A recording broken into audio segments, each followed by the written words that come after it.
Bonjour et bienvenue. Mon nom est Thomas Barbieri et je suis gestionnaire principal chez Dunsky Expertise en énergie et je suis accompagné aujourd'hui par notre président, Philippe Dunsky. Commençons au sujet de l'annonce fédérale.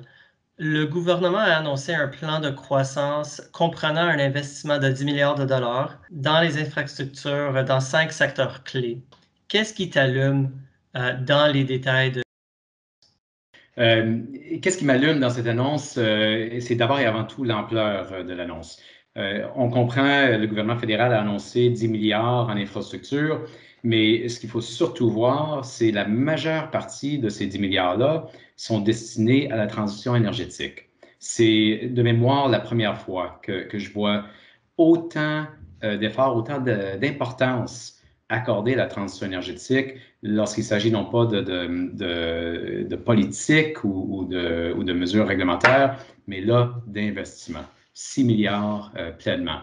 L'autre élément, c'est que ces 6 milliards-là sont conçus et censés pour, si vous me permettez le mauvais français, pour leverager des capitaux privés. Et donc, les 6 milliards d'investissements du fédéral à très court terme devrait normalement générer des investissements de l'ordre, moi je dirais d'à peu près 20 milliards au total, donc privé et fédéral combinés. Or, 20 milliards investis dans l'efficacité énergétique, les énergies renouvelables et la mobilité durable, et surtout les véhicules électriques. Écoute, c'est majeur, je dirais même c'est historique en termes d'ampleur. Et évidemment, ça ouvre de nouvelles possibilités, de nouvelles occasions pour beaucoup de monde, dont le secteur privé qui est impliqué dans la transition énergétique, dont nos clients des gouvernements provinciaux à travers le pays et dont les municipalités. Ma deuxième question, sur le plan des véhicules électriques, le gouvernement du Canada a annoncé qu'il est prêt à investir jusqu'à 1,4 milliard de dollars pour mettre sur pied une industrie de l'électrification axée sur le batterie au lithium. Et en Ontario aussi, Ford Canada a annoncé un investissement de 1,8 milliard de dollars pour produire 5 modèles de véhicules électriques. So, qu'est-ce que cela signifie pour le secteur manufacturier au Québec, le secteur de la fabrication des véhicules électriques au Québec et dans le reste du Canada? Oui, ben, écoute, je pense que dans un premier temps, il faut situer ces nouvelles, il faut les situer dans le contexte actuel euh, où on parle d'une transformation, somme toute, inusitée de tous les secteurs automobiles à travers le monde. Pourquoi? Parce que d'ici 10 à 15 ans, on s'attend à ce que la majorité des ventes de véhicules au monde soient des véhicules électriques. Alors, on vit quelque chose qu'on n'a pas vécu depuis un peu plus de 100 ans là, avec le Model T de Ford. La particularité dans ce contexte-là, c'est que les chaînes d'approvisionnement pour fournir ces millions et millions de véhicules électriques n'existent à toute fin pratique pas. On est au premier balbutiement de ça. Et donc, on a une course. On est dans une course mondiale pour, dans certains cas, la dominance de ce secteur et dans d'autres cas, pour tirer notre épingle du jeu. En termes de dominance, les États-Unis et la Chine sont là, sont en train de se battre, si je peux dire, là, pour la dominance du secteur véhicule électrique. Mais il y a plein d'autres acteurs secondaires, mais secondaires, ça peut être énorme dans le secteur automobile, qui essaient de se positionner. La France s'est positionnée récemment en investissant massivement du côté véhicule électrique. L'Allemagne également, d'autres le font. Et le Canada veut se positionner. Et le Canada et le Québec. Le Québec est un peu unique au monde parce que le Québec réunit plusieurs aspects de la chaîne d'approvisionnement en un seul territoire. C'est-à-dire que, premièrement, on a la matière première. Hein? Ça, c'est pas tout le monde qui est prêt à fabriquer des véhicules, qui produit ou qui peut produire la matière première, que ce soit le lithium ou les autres métaux essentiels à la fabrication des batteries, le graphite, le nickel, etc. Donc, on a la matière première. On a aussi le savoir-faire. On n'est plus en 1940, quand on exportait notre bois d'œuvre comme matière première.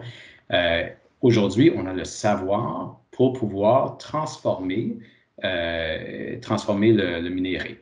On a le savoir également pour attirer et monter et opérer les usines de fabrication de quoi? De cathodes, d'anodes et d'électrolytes. Alors, les bases des batteries. Ça, c'est majeur. Là, on commence à parler d'un écosystème. Au-delà de ça, on peut assembler des batteries. Au-delà de ça, on a déjà une présence assez solide au niveau de la fabrication, non pas de véhicules individuels, mais de camions et d'autobus, avec Lyon, entre autres. On a des entreprises qui sont spécialistes dans les infrastructures de recharge à l'énergie. Et ultimement, on peut également, et on est en train de discuter de l'installation d'usines de recyclage de batteries en fin de vie. Donc, si on regarde toute la chaîne d'approvisionnement du début à la fin, on est là où on peut être là sur toute la ligne, à la seule exception importante de la fabrication de voitures, donc de véhicules personnels, qui, lui, va se faire en Ontario, très proche. Alors, on a là également une valeur ajoutée, ne serait-ce que par notre proximité à l'Ontario et aussi avec Détroit, bien entendu. On a donc un positionnement assez exemplaire que peu de pays, peu de régions au monde ont ou peuvent prétendre avoir. Et dans cette situation, le Québec, je pense, voit clair. Le Québec voit l'occasion qui est devant nous, comprend qu'on parle d'un investissement aujourd'hui pour un secteur qui est en pleine croissance et le sera encore dans 20, 30, 40 ans, et essayer de nous positionner. Et écoute, c'est sûr qu'il n'y a pas de garantie dans le monde. On va essayer, on pourrait perdre, mais on a beaucoup, beaucoup à gagner et là, on place nos pions. Super. Et finalement, une dernière question. Quelles sont les implications sur l'adoption des véhicules électriques?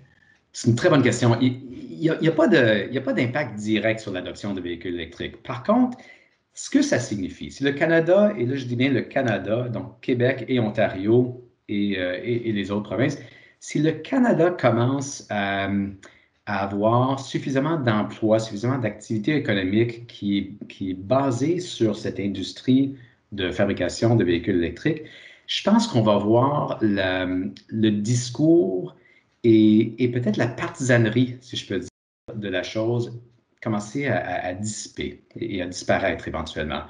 De sorte que soutenir l'industrie des véhicules électriques et donc soutenir les ventes des véhicules électriques également va devenir moins un enjeu libéral versus conservateur et plus un enjeu économique pour le pays. Et ça, je pense que ça va aider au niveau de l'adoption. Ça va permettre peut-être même au Canada d'adopter le genre de loi que le Québec a déjà adopté ici. Philippe, merci de te joindre à nous et de nous faire part de tes réflexions. Et merci à tous de nous rejoindre aujourd'hui. Pour en savoir plus, je vous invite de nous suivre sur LinkedIn et de visiter notre site web.